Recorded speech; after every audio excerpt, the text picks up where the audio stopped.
it's time to talk about those controversial special editions. And when I say controversial, I mean geeks complaining about stuff that's clearly not important. But we're geeks, it's what we do. In the mid-90s, George Lucas re-released the Star Wars films on the big screen, which was a big deal. A lot of us never saw it on the big screen, so this was something really wonderful to see. And on top of that, he updated a lot of the effects, added new scenes, and gave it a total digital cleanup. People freaked. They couldn't stand the idea that he went and changed up something that was so perfect. How dare you touch even one frame of this? Everything about it is absolutely magnificent. How dare you? My take on it? I actually think it's kind of cool. It's kind of nice to see a little bit of an update. It was also a clever way to get new and younger audiences into the seats. Yeah, I don't like it either, but you know there's a lot of younger people out there that say, oh, the effects, they look fake now, so I don't like it. And on top of that, Lucas said this was the version he always wanted to see. This is a world where there was no limitation.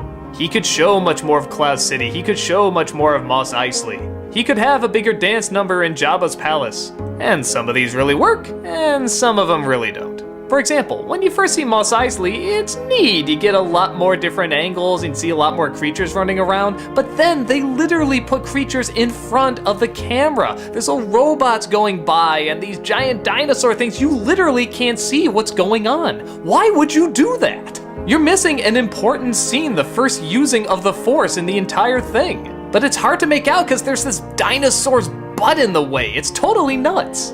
But then some things are really neat to see. Like they shot a scene of Jabba talking to Han Solo in the first film that was later replaced with the Greedo scene because they felt the technology wasn't able to do it yet. Well, now it can, sort of. The first time we saw him was neat, but he did look kind of fake, and suddenly he had these perfect lip movements. Well, that's weird, because in Return of the Jedi, it's still a puppet with his mouth moving up and down, but now he can form perfect syllables? They would later do another special edition where they replaced him again, this time with the mouth moving up and down, but he looked even worse. He still didn't look like he was there, and he looked so incredibly fake. And on top of that, the scene is pointless because they leave the Greedo scene still in there, so Jabba is just repeating what we already heard. And with that said, yeah, let's talk about the whole Han shot first thing. In the original version, Greedo has a gun on Han Solo and Han Solo shoots him to get out of it. Well, Lucas didn't like that, so he had it where Greedo shoots first and then Han Solo shoots back.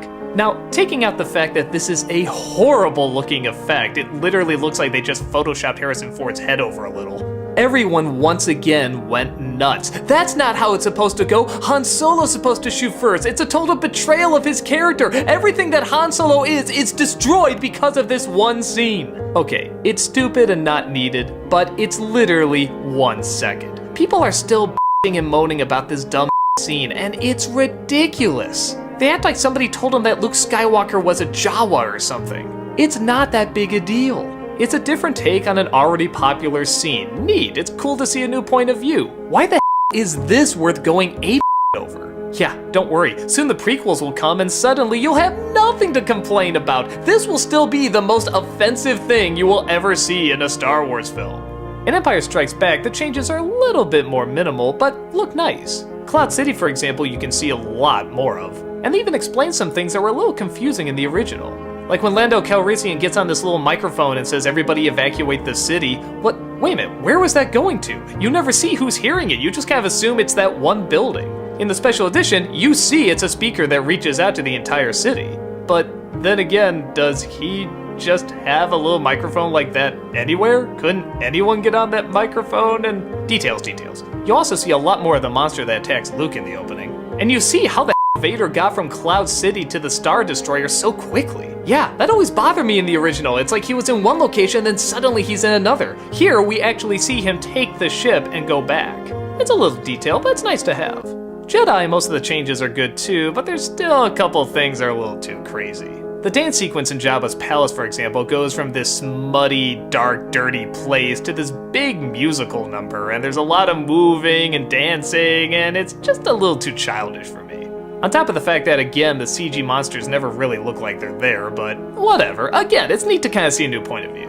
We also see a planet at the end that we never saw in any of the other versions, but would later be in the prequels. Yeah, remember that planet that's entirely a city? You see it here. And on top of that, if you look closely, you see a statue of the Emperor falling over. That's actually a nice little detail. So when they first came out, I didn't mind the special editions, and I still don't. It's neat to see a brand new angle on a lot of this. And it's cool that an artist gets to go back, revisit his work, and touch it up a bit. Honestly, I'm not even against the idea of constantly going back and changing things up. Yeah, it's a little weird and you should probably leave good enough alone, but at the same time, effects do keep changing and they do keep updating. I kinda like the idea of comparing different special editions and seeing which effects hold up better, how far we're coming or how backwards we're going. Some of these CG effects look so much better, but then some of the practical effects looked a lot better. I kinda like comparing and contrasting. So the idea of constantly going in and updating it, I don't mind. What I do mind is that we can't see the original. That's where I think people can get legitimately upset. We should be allowed to compare and contrast. Why are we just ignoring history?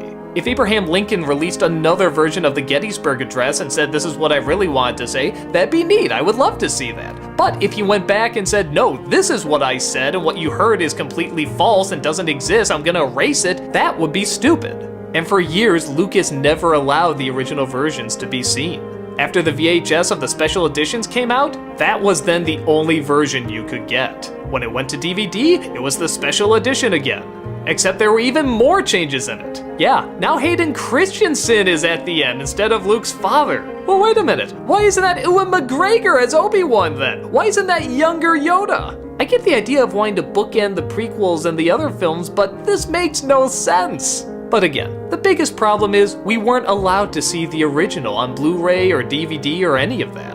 It's like Lucas was ashamed of the effects, that they weren't up to where they could be at the time. But they were groundbreaking, they were amazing. They're still impressive to look at. Sure, they're a little bit more fake now, but again, it's neat to see the evolution of a project. In my opinion, you can make as many changes as you want, as many versions as you want. I think it's a lot of fun to look and compare them. But if you don't have the original, you can't see what got everybody interested in this to begin with. You're denying newer generations what the older generations saw and got sucked into. However, I do hear that the original versions are being released now if they haven't been already, now that it's out of George Lucas's hands. This is definitely a good thing, as we deserve to see more than the VHS version of the original films. So on the whole, I like the special editions. Not everything about them, and some things I think are downright awful, but I think it's kinda cool to see someone mess with their own work again. But as long as we have the original to always go back to, I don't see the fault in it. I don't care if you call it canon or not canon or version 2.56, whatever. It's neat. It's like seeing an artist go back and sketch an old drawing that he did, seeing how his style has changed. Take it for what it's worth, find which version you like the most, and give it a watch.